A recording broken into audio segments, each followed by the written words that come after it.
The Badge of Policeman O'Roon by O. Henry. It cannot be denied that men and women have looked upon one another for the first time and become instantly enamored. It is a risky process, this love at first sight, before she has seen him in Bradstreet or he has seen her in curl papers. But these things do happen, and one instance must form a theme for this story, though not, thank heaven, to the overshadowing of more vital and important subjects such as drink, policemen, horses, and earldoms. During a certain war, a troop, calling itself the Gentle Riders, rode into history and one or two ambuscades. The Gentle Riders were recruited from the aristocracy of the wild men of the West and the wild men of the aristocracy of the East. In khaki, there is little telling them one from another, so they became good friends and comrades all around. Ellsworth Remsen, whose old Knickerbocker descent atoned for his modest rating at only 10 millions, ate his canned beef gaily by the campfires of the Gentle Riders. The war was a great lark to him, so that he scarcely regretted polo and planked shad. One of the troopers was a well-set-up, affable, cool young man who called himself O'Roon. To this young man Remsen took an especial liking. The two rode side by side during the famous mooted uphill charge that was disputed so hotly at the time by the Spaniards and afterward by the Democrats. After the war, Remsen came back to his polo and shad.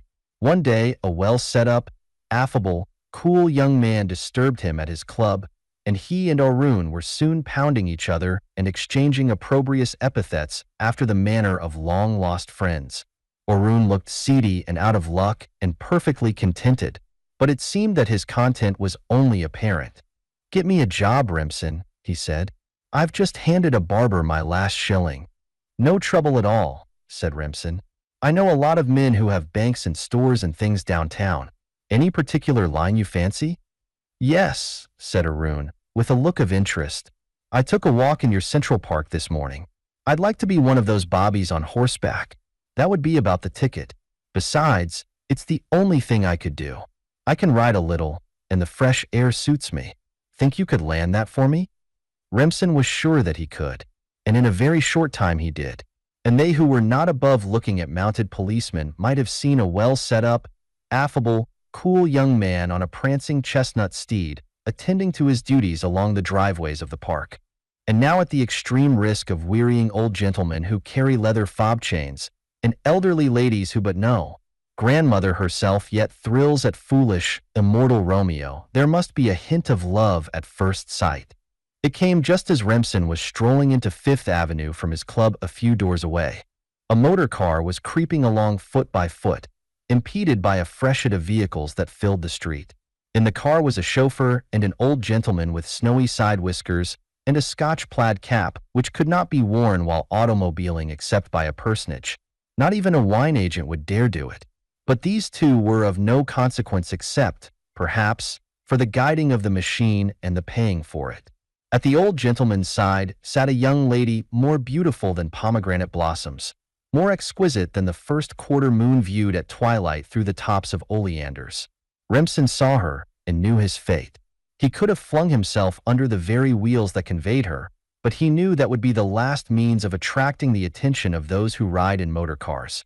Slowly the auto passed, and, if we placed the poets above the autoists, carried the heart of Remsen with it. Here was a large city of millions, and many women who at a certain distance appear to resemble pomegranate blossoms. Yet he hoped to see her again, for each one fancies that his romance has its own tutelary guardian and divinity. Luckily for Remsen's peace of mind, there came a diversion in the guise of a reunion of the Gentle Riders of the city.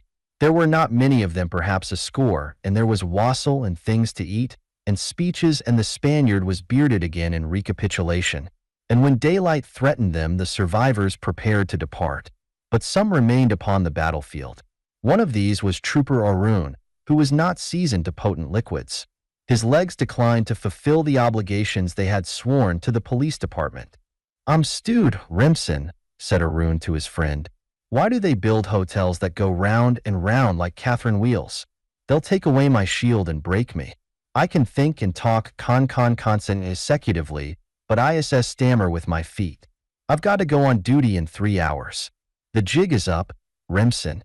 The jig is up, I tell you." Look at me, said Remsen, who was his smiling self, pointing to his own face. Whom do you see here? Goo fellow, said O'Roon, dizzily. Goo old Remsen. Not so, said Remsen. You see mounted policeman O'Roon. Look at your face now. You can't do that without a glass, but look at mine and think of yours. How much alike are we? As two French table d'hôte dinners. With your badge on your horse in your uniform, will I charm nursemaids and prevent the grass from growing under people's feet in the park this day.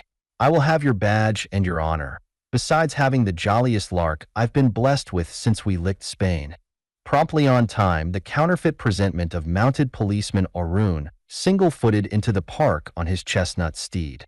In a uniform, two men who are unlike will look alike.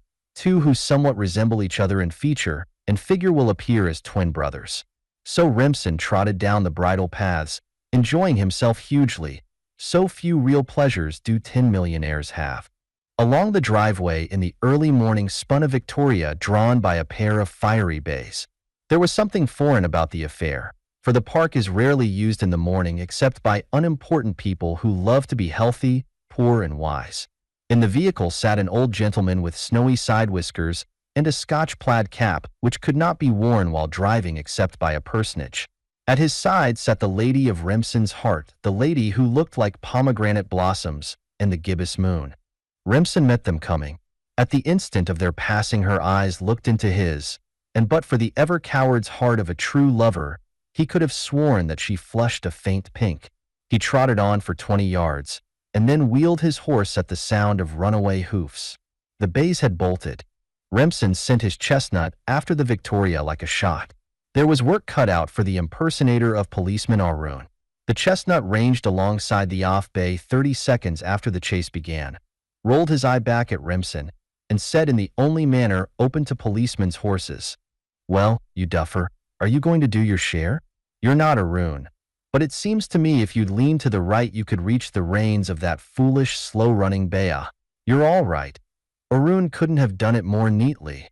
The runaway team was tugged to an inglorious halt by Remsen's tough muscles. The driver released his hands from the wrapped reins, jumped from his seat, and stood at the heads of the team. The chestnut, approving his new rider, danced and pranced, reviling equinely the subdued bays.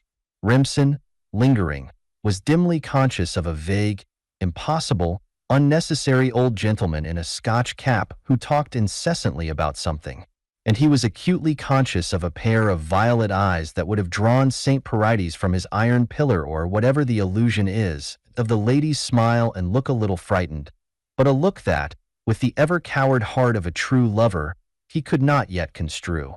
They were asking his name and bestowing upon him well-bred thanks for his heroic deed, and the Scotch cap was especially babbling and insistent. But the eloquent appeal was in the eyes of the lady. A little thrill of satisfaction ran through Remsen, because he had a name to give which, without undue pride, was worthy of being spoken in high places, and a small fortune which, with due pride, he could leave at his end without disgrace. He opened his lips to speak and closed them again. Who was he? Mounted policeman O'Roon. The badge and the honor of his comrade. Remsen touched his cap, looked between the chestnut's ears, and took refuge in vernacularity.